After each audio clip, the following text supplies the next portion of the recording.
நம்ம சேனலில் பிளேலிஸ்ட்டில் போய் பார்த்தீங்கன்னா சதவீதம்ங்கிற டாபிக் இருக்கும். அதில் வந்து இவற்றை முயல்கங்கிறது இல்லாமல் இருக்கும். அதை தான் நம்ம இப்போ நடத்துகிறோம். 8ஆம் வகுப்பு புத்தகத்தில் 130ஆம் பக்கத்தில் இருக்குது. ஒரு பாக்ஸ் கொடுத்துருக்காங்க. அது நம்ம இப்போ எப்படின்னு பார்க்கலாம்.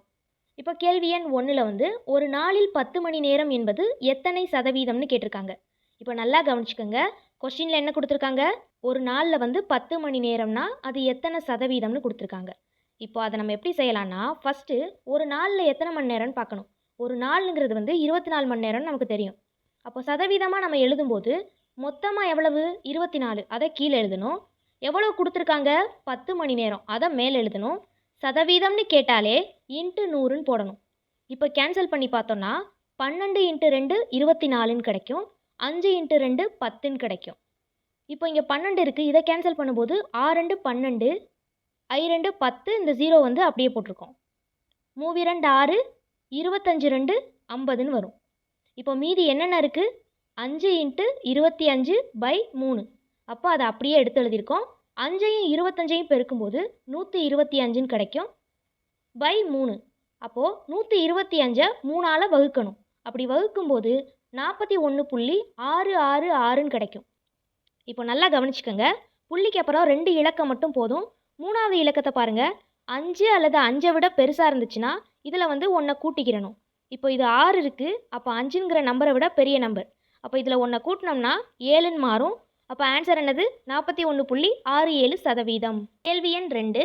R என்ற நபர் பெறுவதில் 50%ஐ Q என்ற நபரும், Q என்ற நபர் பெறுவதில் 50%ஐ B என்ற நபரும் பெறுமாறு B, Q மற்றும் R என்ற 3 நபர்களுக்கு ரூபாய் 350ஐ பிரிக்கவும். இப்போ கேள்வியை நல்லா புரிஞ்சுக்கோங்க.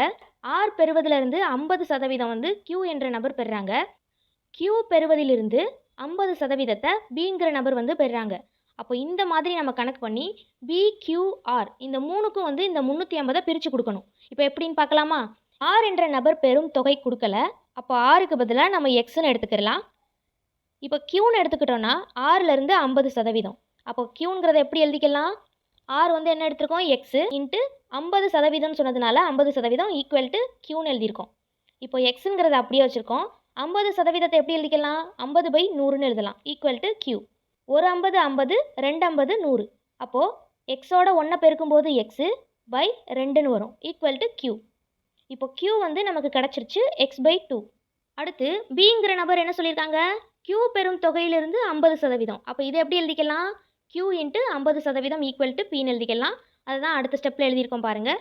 இப்போ இந்த Qக்கு பதிலாக நம்ம என்ன கண்டுபிடிச்சோம்? இப்போ X/2ன்னு கண்டுபிடிச்சோம். இன்ட்டு இந்த 50%த்தை எப்படி எழுதிக்கலாம்? 50/100 ஈக்குவல் டு P. ஒரு 50 50, 2 50 100. இதை வந்து 0 0 கேன்சல் பண்ணி 4 5 5, 2 5 10ன்னு போட்டிருக்கோம். இப்போ Xோட 1 பெருக்கும்போது Xன்னு கிடைக்கும். 2ஓட 2 பெருக்கும்போது 4 ஈக்குவல் டு P. இப்போ P என்ன கிடச்சிருக்கு? X/4. இப்போ கேள்வியில் என்ன கேட்டிருக்காங்கன்னா PQR என்ற 3 நபர்களுக்கு வந்து இந்த 350ஐ பிரித்து கொடுக்கணும். எப்படி பிரித்து கொடுக்கலான்னு கேட்குறாங்க.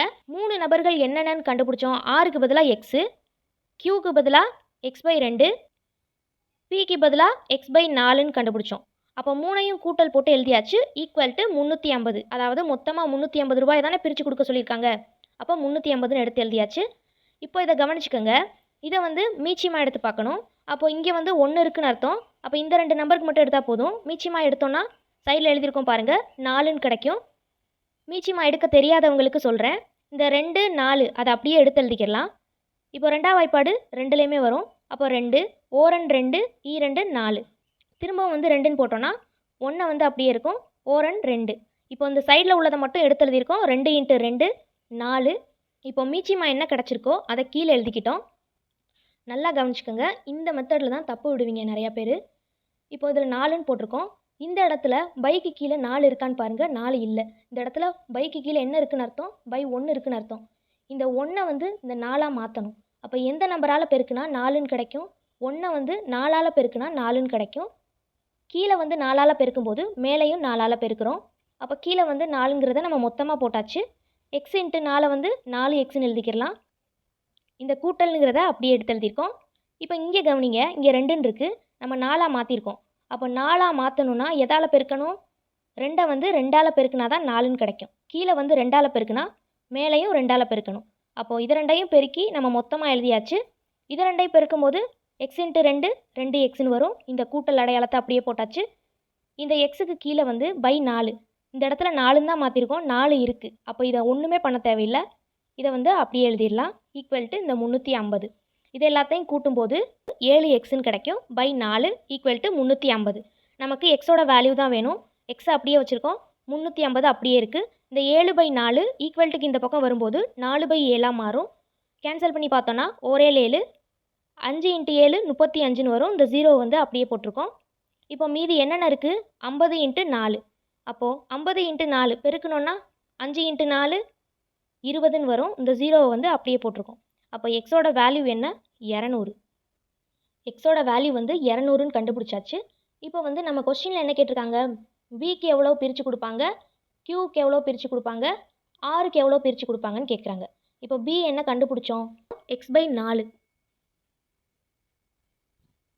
அப்போ அந்த x/4 அப்படியே எழுதுகிறோம். q என்ன கண்டுபிடிச்சோம்? x/2. அப்போ இந்த x/2 அப்படியே எழுதுகிறோம். ஆருக்கு பதிலாக நம்ம என்ன எடுத்துக்கிட்டோம்? எக்ஸ்ன்னு எடுத்துக்கிட்டோம். ஆர் ஈக்குவல் டு எக்ஸ்ன்னு போட்டாச்சு. இப்போ இந்த எக்ஸுக்கு பதிலாக நம்ம இந்த கண்டுபிடிச்ச 200 வந்து அப்ளை பண்ணோன்னா ஒவ்வொருத்தவங்களுக்கும் அந்த 350 ரூபாயை எப்படி பிரித்து கொடுத்தாங்கன்னு தெரியும். இப்போ இந்த எக்ஸுக்கு பதிலாக 200ன்னு போட்டோன்னா 200/4. இப்போது 1 நாள் 4, 5 நாள் 20, மீதி 0. அப்போ இதில் வந்து 50 ரூபா பிரித்து கொடுத்துருக்காங்க பிக்கு. அப்போ கியூக்கு எவ்வளோ பிரித்து கொடுத்துருக்காங்க? இந்த 200 வந்து அப்படியே போடணும்.